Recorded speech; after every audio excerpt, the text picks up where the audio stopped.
What is Amazon Private Label?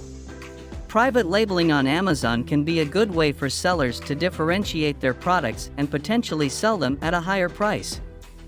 To start a private label business on Amazon, you'll need to find a reliable supplier, create a brand and packaging, and then list your products on Amazon's platform.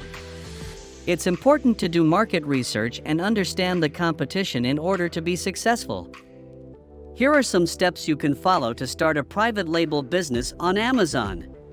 Identify a niche or product idea. Start by identifying a product or category that you're interested in and that has good demand and potential for profit. Research the competition. Look at what other sellers are offering in your chosen product category, and consider how you can differentiate your products from the competition. Find a supplier. You'll need to find a manufacturer or supplier who can produce your products to your specifications.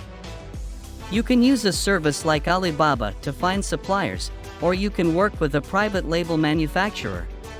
Create a brand in packaging. Develop a brand name and create packaging for your products. This will help you stand out from the competition and create a professional image for your business. List your products on Amazon. Once you have your products and branding ready, you can create listings for your products on Amazon and start selling. It's important to note that private labeling on Amazon requires a significant investment of time and resources, and there is no guarantee of success. It's a good idea to do thorough market research and test your products before committing to a large production run.